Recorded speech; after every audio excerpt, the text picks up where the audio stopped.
Joining us now is Richard Cohen, author of the book Coming Out Straight, Understanding and Healing Homosexuality. Mr. Cohen is also head of the International Healing Foundation, which purports to be able to turn gay people straight. Mr. Cohen, thank you very much for being with us tonight. I really appreciate your time. Thank you for having me, Rachel. First, let me ask you if I've gotten any facts wrong in anything I just said. I know you haven't been happy with our coverage. Well, thank you. I appreciate that. I appreciate this opportunity. You know, Uganda got it wrong, and I'm sorry to say you did too, Rachel. And I'm grateful to be here to set the record straight about the misrepresentation of our work. Are you troubled at all to see Stephen Langa holding your book up and citing Coming Out Straight as inspiration? He is the main proponent of the Kill the Gays bill. Does that trouble you at all? Well, if you listen to his words, he only said that I was teaching about some of the causes, what we believe are the causes of homosexuality. We believe that nobody's born this way. You keep saying we think people choose to be gay. We do not believe that. I believe that psychologically there are many causes to this phenomena, which means change is possible. So we are not a political organization. We're a therapeutic counseling organization who provide help to men and women with unwanted same-sex attraction and their family members. We do not believe in this legislation, Rachel. We believe in tolerance and love for all people. I understand that you don't think of yourself as a political organization. The reason that you've been a subject of discussion on this show, and the reason I wanted to talk to you about tonight, is because your teaching and your activism have been used for a political purpose, which is to promote this bill. And I mean, as you said, Uganda has a Uganda has a history, as you said, going back many decades of criminalizing homosexuality.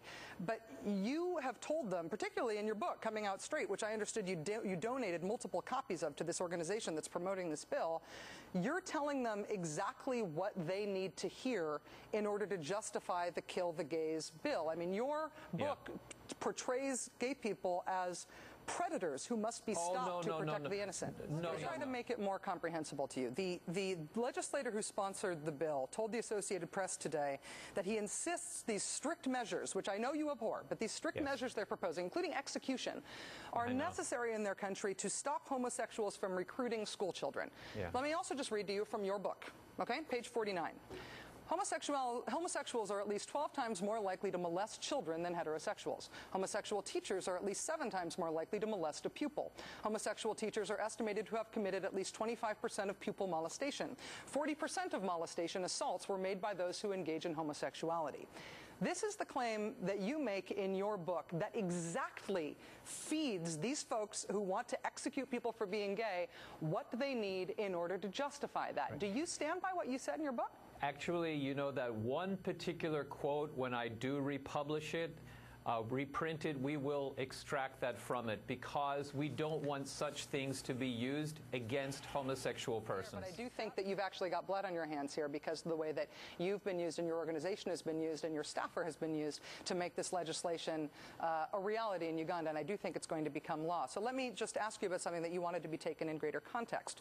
Your other recent book, Gay Children, Straight Parents, which I actually have to say I sort of particularly resent this book because I think people might pick it up without realizing that it's a homosexuality can be cured book. So I think you probably hurt a lot of people with this. But may I stop you for just a moment? Over the last few days, you've been very pejoratively saying we cure the gay away, and it was pray the gay away.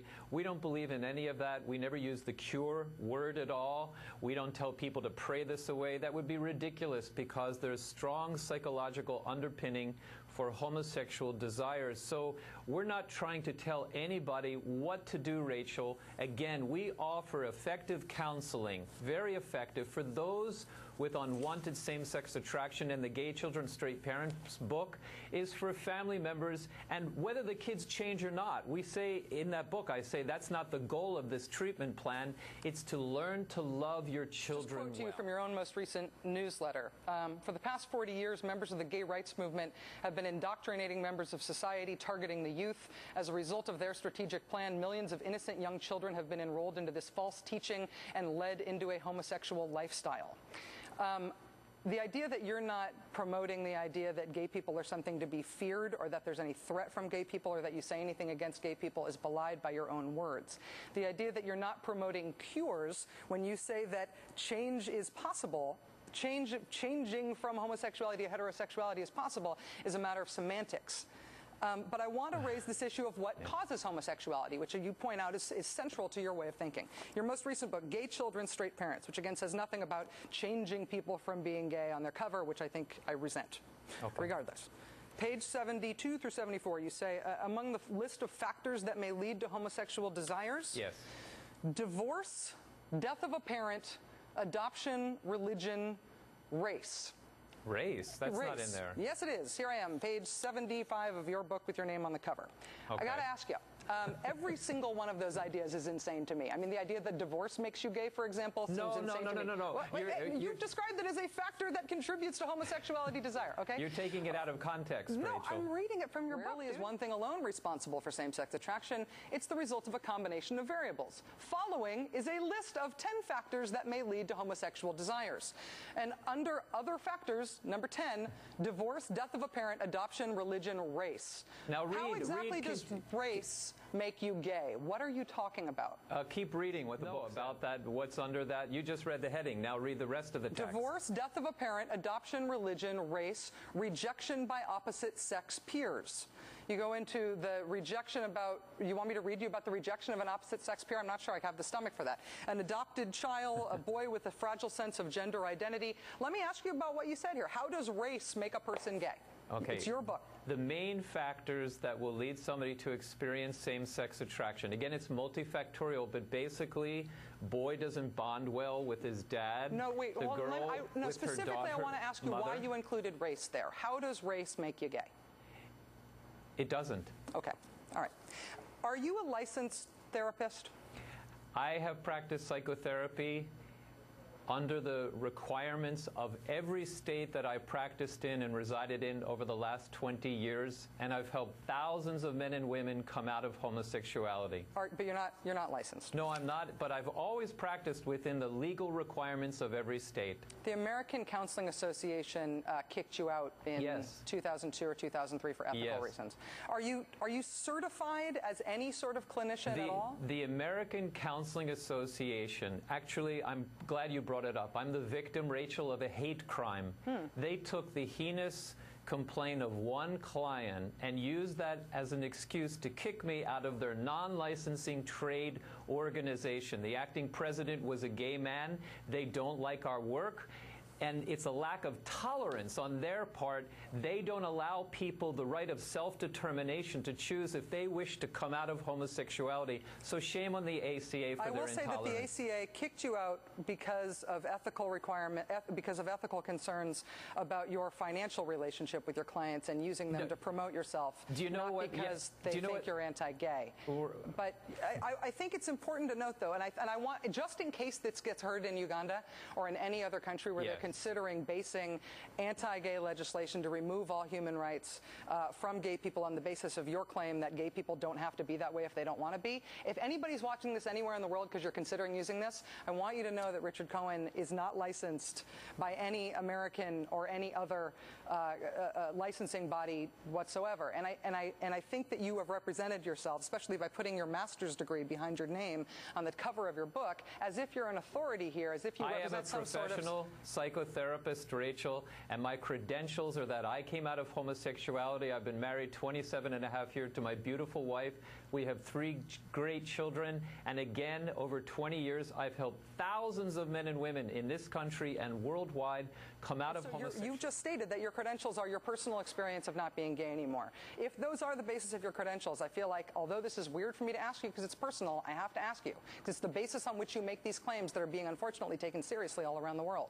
Since you have been married, have you been attracted to men? Have you ever had a relationship with a man since you got married? If you read my book, Coming Out Straight, and I know you have it, you've been looking at it today, so you know the answer to this question already. What is it? You're just, in the beginning of the relationship, I was told before marriage, find the right woman and she'll straighten you out.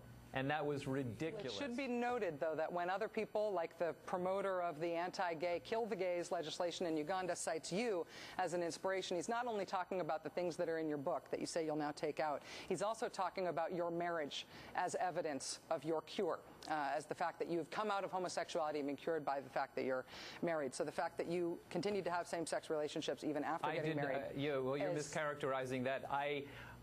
As I said, I got married stupidly. People who say get married, it'll take it away, are ridiculous. Change is really possible. I will just note for the record that all responsible professional authorities in this field report that change is not really possible. There's no evidence of what Mr. Cohen suggests. But nevertheless, he's operating an organization that would like to sell you a lot of products that would convince you that it is true. Mr. Cohen, I wish you personal good luck. I thank you for taking the time to come on the show. I know you've been unhappy with our conversation about your work thus far, but I hope at least you feel that you've been treated fairly tonight. Thank you, Rachel. I appreciate it very much. Thanks very much. Richard Cohen is the author of Coming Out Straight, and as we said, head of an organization that says it can turn people straight if you just buy their DVDs and books and pay for their trainings.